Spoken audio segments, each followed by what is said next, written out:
Okay जी, बिस्मिल्लाहिर्रहमानिर्रहीम। हमारी जो स्क्वाड है वो आपके सामने अनाउंस करना था, तो शुरू करते हैं। ओके जी, Salman Ali Agha captain, Abrar Ahmed, Babar Azam, again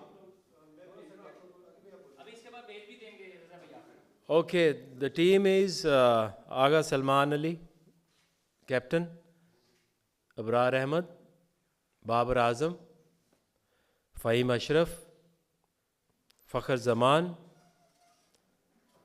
Khwaja Mohammad Nafay, Mohammad Nawaz, Mohammad Salman Mirza, Naseem Shah, Sahibzada Farhan, Saim Ayub, Shaheen Shah Afridi, Shadab Khan, Usman Khan and Usman Tariq. Thank you.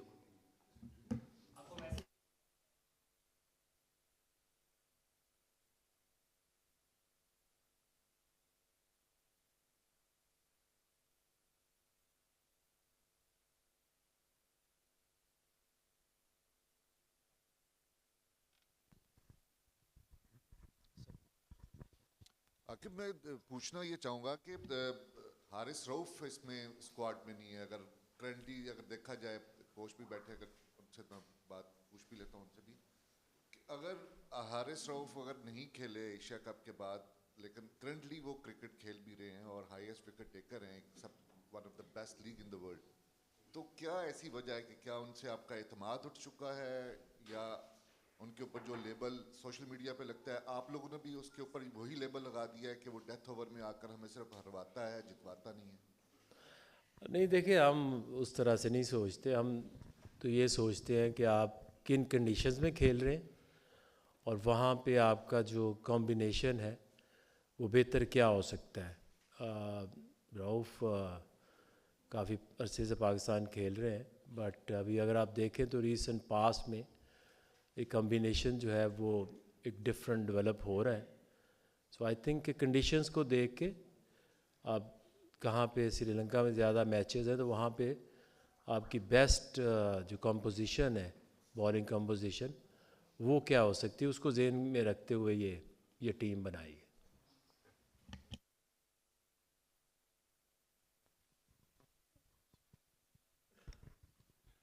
अच्छा आगे भाई, कुछ 2024 से ही हम सुन रहे थे कि हम सीनियर्स, मतलब स्पेशली हम सोचते थे कि T20 से बाबर आजम जो है वो नहीं होंगे। अब फिर वो आए हैं। अब यहाँ पे वही दलील फिर आ जाती है कि अभी रिसेंटली जो उन्होंने क्रिकेट खेली वो T20 की उस क्रिकेट को मैच नहीं कर रही थी जो इंटरनेशनली चल रही है। तो अब इसके पीछे क्या दलील है कि बाबर आजम को हम T20 और दोनों स्क्वाड्स का हिस्सा बना रहे हैं अपनी ऑस्ट्रेलिया के खिलाफ भी? देखिए, उसमें अभी जैसे इमरान ने भी बात की है, तो बात यह है कि आप कुछ क्रिकेट ऑस्ट्रेलिया में होती है, कुछ एशिया में होती है, तो जो क्रिकेट श्रीलंका में हो सकती है उस हिसाब से आप देखते हैं कि एक प्लेयर की वैल्यू क्या है। बाबर चूँकि अगर लास्ट आप एशिया कप में भी देखें तो हमें ये फील हुआ कि एक ऐसा बैट्समैन, ऐसी पर्टिकुलर जो कंडीशंस हैं जिसमें चैलेंजिंग कंडीशंस आ सकती हैं, उसमें टीम के स्क्वाड में होना ज़रूरी है। तो इसलिए वो एक स्पेसिफिक रोल है जिसकी वजह से कंडीशंस के हिसाब से definitely is the most consistent batsman. तो आपको कई दफ़ा ऐसे प्लेयर्स को टीम का हिस्सा बनाना पड़ता है। आके भाई, अभी आपने बात की है कि बाबर आजम को एज अ टेक्निकली एक बैट्समैन ऐसा होना चाहिए जिसको हर कंडीशन में वो खेल सकता है। तो आप तो फास्ट बॉलर रहे हैं, जब आप क्रिकेट खेलते थे तो फास्ट बॉलिंग हमारा एक पिलर होता था, चाहे कोई कंडीशन हो, स्पिनिंग ट्रैक्स हो, फास्ट बॉलिंग ट्रैक्स हो, तगड़े 3 फास्ट बॉलर ज़रूर होते थे। या प्रोड्यूस नहीं हो रहे, आपको कॉन्फिडेंस शेक हो गया फास्ट बॉलर के ऊपर, या आप समझते हैं ये जो क्रिकेटिंग अब वाली क्रिकेट हो रही है इसमें फास्ट बॉलर का किरदार कम हो गया? देखिए वो चेंज होगी ना, गेम चेंज हुई है, कंडीशंस चेंज हुई हैं। हम एट टाइम्स जब बॉलिंग की बात करते हैं तो हम मिक्स कर देते हैं टेस्ट क्रिकेट, वनडे क्रिकेट और T20 में एक जैसी चॉइसेस नहीं हो सकती। अब एट टाइम्स आपने अभी जो लास्ट सीरीज़ हुई है बांग्लादेश में, आपने देखा कि बॉल वेट हो जाता है, रात को क्रिकेट हो रही है। वो जो हमारा जो 90s वाले ना, उस एरा से हम बाहर नहीं आ रहे, क्योंकि अब वो उस तरह की रिवर्स स्विंग होना, उस तरह की कंडीशंस मिलना, और जो one day cricket, T20 cricket entirely different.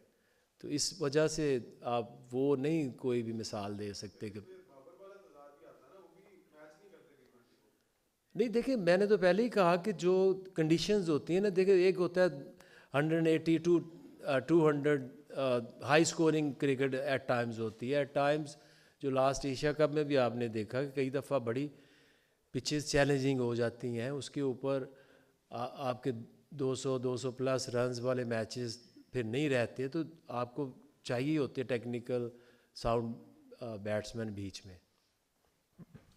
जी सलमान, आपसे क्वेश्चन है कि पिछली दफ़ा आईसीसी चैंपियन ट्रॉफी जो हुई थी उसका इंडिया को बड़ा एडवांटेज हुआ था। उसने सारे मैचेस हमने यूए में खेले थे और उसको बड़ा क्रिटिसाइज भी किया गया था, ये जो अनफेयर एडवांटेज है। तो ये अब अनफेयर जो एडवांटेज पाकिस्तान के पास है, पाकिस्तान अपने सारे मैच खेलने हैं वहाँ पर, तो आप क्या समझते हैं कि पाकिस्तान की भी यही परफॉर्मेंस होगी, एडवांटेज हो गया आपको जो इंडिया ने लिए थे? सर ये एडवांटेज तो है, मतलब कि इस बात से अगर आप मतलब ऑनेस्टली देखें तो ये एडवांटेज ज़रूर है, क्योंकि सब टीम्स जो हैं वो ट्रैवल करेंगी डिफरेंट होटल्स में, डिफरेंट ग्राउंड्स में। हम क्योंकि कोलंबो में 2-3 ग्राउंड है, हम वहाँ पर खेलेंगे, लेकिन हम एक होटल में रहेंगे। ये एडवांटेज तो ज़रूर है, लेकिन इसका मतलब ये नहीं है कि अगर आप अच्छी क्रिकेट नहीं खेलेंगे तो तब भी जीत जाएंगे। आप इंडिया की बात करें, उन्होंने वहाँ पे अच्छी क्रिकेट खेली तो वो तभी जीते थे। हमको भी अच्छी क्रिकेट खेलनी पड़ेगी तभी हम जीतेंगे। और हम हाँ, अगर आप बात करें एडवांटेज की तो वो ज़रूर होगा। मैं थोड़ा सा बैक बात करूंगा कि 2023 का एशिया कप हमने यहाँ पर श्रीलंका में खेला और हम पहले राउंड से ही बाहर हुए, सेमीफाइनल फाइनल तक रसाई नहीं हुई। फिर उसके बाद 2024 का T20 वर्ल्ड कप हमने अमेरिका में जाके खेला, पहले राउंड से बाहर हुए। चैंपियंस ट्रॉफी हमने 2025 की अपने होम ग्राउंड पर खेली, पहले राउंड से बाहर हुए। कितना सख्त आपका इम्तहान होगा? और दूसरा ये कि आप हमेशा कहते हैं कि श्रीलंका की जो विकेटें हैं वो 200 रन वाली नहीं है, तो क्या पाकिस्तान का वहाँ पर पार स्कोर होगा कि पाकिस्तान टीम वहाँ पर मैच जीत सके? बिल्कुल, 3 जो पिछले टूर्नामेंट्स हैं उनमें हमारी परफॉर्मेंस ऐसी है अच्छी नहीं है। और आप वर्ल्ड कप खेलने जाते हैं तो वो चैलेंजिंग ज़रूर रहता है, क्योंकि आपने वर्ल्ड की सारी टीमों से खेलना है। और वर्ल्ड कप ऐसा टूर्नामेंट है जो आप किसी भी सिचुएशन पे आप वहाँ पे रिलैक्स नहीं हो सकते, क्योंकि हर गेम चाहे आप किसी भी टीम से खेल रहे हैं ऑन गिवन डे। और T20 तो वैसे भी आप मतलब रिलैक्स हो ही नहीं सकते। और वर्ल्ड कप ज़रूर चैलेंजिंग होगा और हम उसके लिए रेडी भी हैं और एक्साइटेड भी हैं। और पार स्कोर क्या होगा, लेकिन मुझे अभी ज़ाहिर पता तो नहीं है कंडीशन हमें वहाँ क्या मिलेगी। लेकिन जो नॉर्मली श्रीलंका की कंडीशन हमने जब भी हम वहाँ गए हैं या टीवी पे या कहीं भी मैच देखें, तो वहाँ पर मतलब हाई स्कोरिंग गेम्स होती नहीं है। स्पेशली प्रेमादासा में जो कोलंबो में है, वहाँ पर हाई स्कोरिंग गेम्स होती नहीं है। हाँ, लेकिन आपको वहाँ जाकर कंडीशन ज़रूर देखनी पड़ेगी, लेकिन मुझे ऐसा लगता नहीं है कि वहाँ पर हाई स्कोरिंग गेम हो। अच्छा, आगे कोई तजुर्बे पे आपने कहा कि बाबर आजम को इसलिए मौका दिया क्योंकि श्रीलंका के अंदर पिचेस इस किस्म की कंडीशन इस तरह है, तो इस तरह से मोहम्मद रिजवान को भी बहुत ज़्यादा एक्सपीरियंस है, श्रीलंका का भी तजर्बा, तो उनको क्यों ड्रॉप किया गया? क्या वो बाबर आजम से बेहतर ऑप्शन नहीं था श्रीलंका के लिए मोहम्मद रिजवान? और उस्मान खान के वाले से बताइएगा कि बहुत ज़्यादा तनकीद हो रही है कि कोई इतनी खातिर ख्वाह की कारकर्दगी नहीं है, लेकिन फिर भी इनको सिलेक्ट किया गया, इस पर बता दीजिए। देखिए आपने देखना होता है कि आपकी एक जो टीम है उसकी बैटिंग कॉम्पोजिशन क्या बनती है। तो आप उसमें बाबर तो बिल्कुल कोच को भी लगता है, कैप्टन को भी लगता है कि they he can play a vital role in this team. तो इसका मकसद ये नहीं होता कि हम एक को चांस दिया है को दूसरे को क्यों नहीं दिया। आपने ये देखना कि आपकी टीम जो है वो किस तरह से एक कंपेटिटिव बैटिंग लाइनअप बन सकती है। तो ये कंपैरिजन तो बिल्कुल हम तो ऐसे सोचते भी नहीं कि ये आगे को दूसरा क्यों नहीं आया। तो आई थिंक इसमें तो कोई लॉजिक नहीं है कि एक को सिलेक्ट किया तो दूसरे को क्यों नहीं किया। आपने देखना है कि who fit better in this squad और टीम किस प्लेयर से बेहतर बन सकती है। उस्मान खान की जो परफॉर्मेंस है उसमें आपने देखना ही होता है कि आपके पास जो अवेलेबिलिटी है और जिस टाइप की आपको क्रिकेट चाहिए। आपने जब 7-8 बैट्समैन एक कंपोजिशन बनाते हैं तो उसमें आपने देखना है कि किस टाइप के प्लेयर मिलके एक यूनिट, बैटिंग यूनिट बने जो कि किसी भी टोटल या किसी भी कंडीशंस में जाके परफॉर्म कर सके। सलमान, मेरा सवाल आपसे है कि बाबर आजम के फॉर्म के ऊपर तो बड़े सवालात हो चुके हैं, लेकिन आप एज अ कैप्टन क्या सोचते हैं, क्योंकि उनकी फॉर्म आपके लिए कितनी कंसर्निंग है? एक तो होम कंडीशन पे उनकी परफॉर्मेंस नहीं रही, इवन अवे में भी जाके देख लिया हमने कि वहाँ भी परफॉर्मेंस नहीं थी, और अब वर्ल्ड कप चूंकि एक बहुत बड़ा टूर्नामेंट है, एज अ कैप्टन आपके लिए कितना कंसर्निंग पॉइंट है? And second, my question is from the head coach Mike Hesson. Mike, we are going with the most inexperienced guy Khawaja Nafi as an wicket keeper batter, while the other hand Usman Khan is also not performing up to the mark. Do you think that it's a pretty good option for Pakistan? And we have also Mohammad Rizwan, who is not being part of the team from the last 1 year.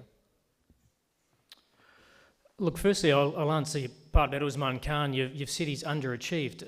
Usman Khan has been exceptional since he's come back into the Pakistan side. He's been not out in the 3 chases that we've won when we've been losing wickets at the other end, so he showed his experience.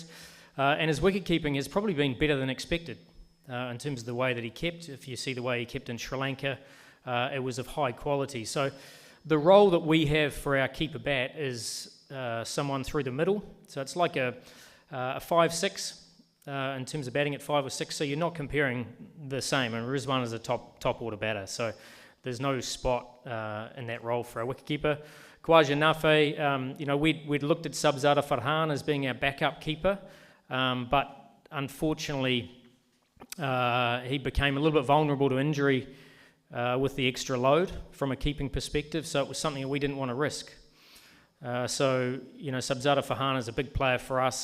The fact that, we would put him in a difficult situation sort of forced our hand a little bit in having somebody else in our squad who could keep.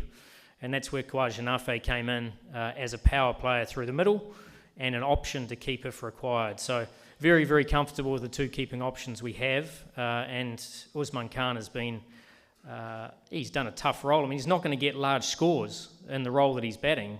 But the thing that I do ask is that they see the side through to victory. And he's done that on 3 occasions since he's been back. Babar Asia cup के बाद से आया, मुझे लगता है एक match में शायद वो मैन ऑफ द मैच भी हुए थे सऊदी के खिलाफ, और वो 1-1 उस time series on the line थी तीसरी गेम में, और एक मैच में जिम्बाब्वे के खिलाफ 70 आउट भी किए थे। और मुझे लगता है कि वो जब से कम बैक के बाद उनकी इतनी बुरी परफॉर्मेंस है नहीं, इतनी बुरी परफॉर्मेंस मतलब आप लोग या लोग दिखाते हैं। हाँ, उनका बिग बैश अच्छा नहीं गया, लेकिन वो एक डिफरेंट कंडीशन है, उस कंडीशन का तो मतलब कोई वही नहीं है, आगे हमको वैसी कंडीशन मिलने ही नहीं वाली। तो मुझे लगता है कि सिंस इज कम बैक वो T20 में काफ़ी बेहतर परफॉर्मेंस कर रहे हैं पाकिस्तान के लिए, और पाकिस्तान से अच्छी परफॉर्मेंस करें सर, मेरे लिए तो वही मैटर करता है।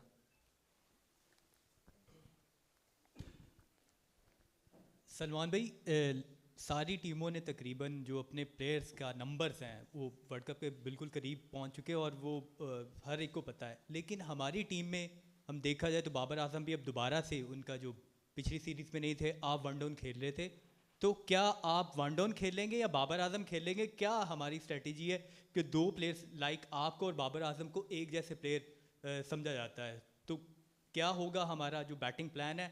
और दूसरा ये कि श्रीलंका में पाकिस्तान का T20 में खासकर रिकॉर्ड बेहतर नहीं है, तो क्या कहें? सर पहले तो कोई भी प्लेयर एक जैसा नहीं है सर, हर प्लेयर का अपना अपना रोल है और अपने अपनी खेलने का तरीका है। मेरा अलग है, बाबर का अलग है, और मेरे ख्याल से सिर्फ जो टीम के ओपनर्स होते हैं उनका ही नंबर जो होता है वो सेट होता है। बाकी तो जो सिचुएशन आपको गिवन डे पे आती है उस तरह अपने यूज़ करने होते हैं अपने प्लेयर। सम टाइम आपको लेफ्ट हैंडर को पहले भेजना पड़ता है, या सम टाइम आपको पावर हिटर को पहले भेजना पड़ता है, क्योंकि जो मुझे लगता है T20 में ओपनर्स के अलावा आपको आइडिया ही नहीं है कि आपको कौन सी सिचुएशन मिलने वाली है। सम टाइम आपके ओपनर 10 ओवर खेल जाते हैं, तो उसके बाद तो फिर ज़ाहिर बात है आपको दूसरे प्लेयर्स को देखना पड़ता है जो पावर हिटर्स हैं। तो मेरे ख्याल से नंबर्स मैटर नहीं करते। हाँ, रोल्स आपको पता होना चाहिए, और वो रोल्स हम सबको पता है कि हमें क्या रोल मिलेंगे और क्या रोल्स हैं हमारे। आतिफ, मेरा आपसे क्वेश्चन ये है कि यूँ महसूस हुआ है कि जैसे आप लोगों ने वर्ल्ड कप की टीम बनाने के लिए ना काफ़ी सोच विचार की है। अभी देखें ना, 31 की लास्ट डेट थी, और श्रीलंका से जब खिलाड़ी खेले हैं आपने मिचोर उनमें देख लिया था किस खिलाड़ी को रखना है किसको नहीं रखना। इसके बाद होम सीरीज़ हमारी आ रही थी इसकी ऑस्ट्रेलिया के ख़िलाफ़, तो लग रहा है कि या तो आप होम सीरीज़ का एडवांटेज लेके टीम अनाउंस कर देते, या श्रीलंका से जैसे ही आप वापस आए थे तो टीम अनाउंस कर देते, ताकि खिलाड़ी बआसानी अपनी समझ पाते कि मैं टीम में हूँ कि नहीं। दूसरा ये है कि आपने सीनियर खिलाड़ी जो हैं उनको सलमान जूनियर है, उनकी कप्तानी में आप उनको शामिल कर रहे हैं। आपको पता पाकिस्तान टीम का कल्चर क्या है, जिसका शिकार 12 बार आप भी हुए हैं। तो क्या आप समझते हैं कि ये अंडरस्टैंडिंग रहेगी बाबर की और सलमान की?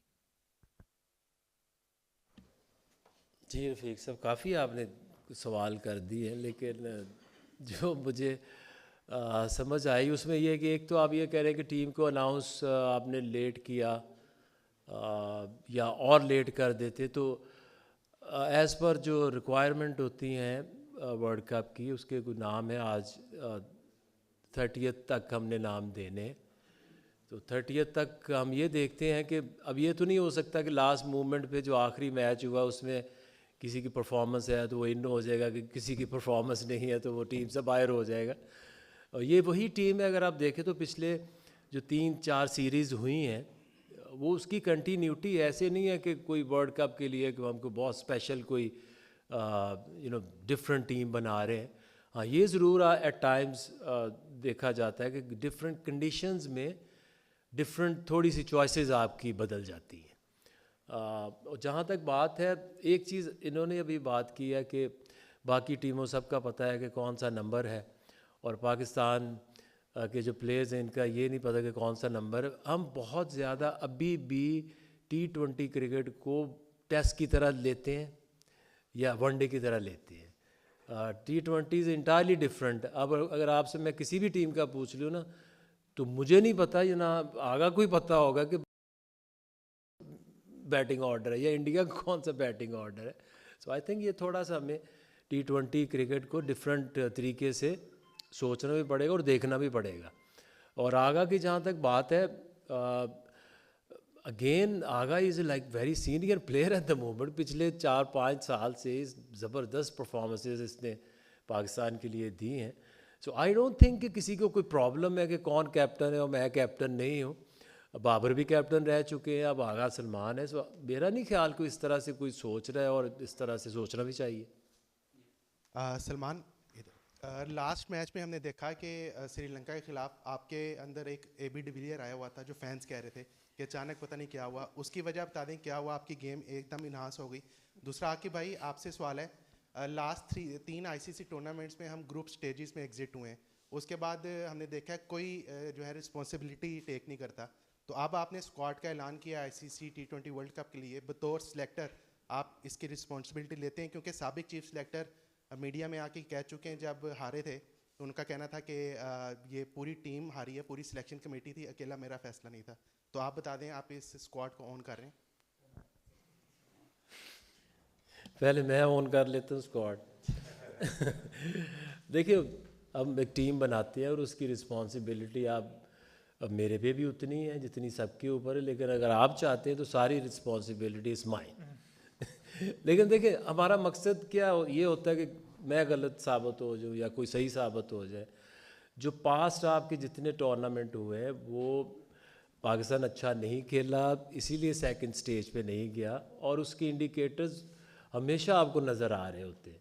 ये जो टीम है, ये जो स्क्वाड है, ये पिछले अगर आप जो आपकी प्रेजेंट परफॉर्मेंसेस, प्रीवियस परफॉर्मेंसेस होती हैं, उसी के बेस के ऊपर कोई आप बात करते हैं। सो आई थिंक जिस तरह के कॉम्बिनेशन चला रहे हैं ये कोच और कैप्टन, आई थिंक इससे आपको भी होप तो है डेफिनेटली, और मुझे भी बहुत होप है कि ये टीम एक ऐसा नहीं है कि आपने right before the world cup कुछ एक्सपेरिमेंट कर रहे हैं।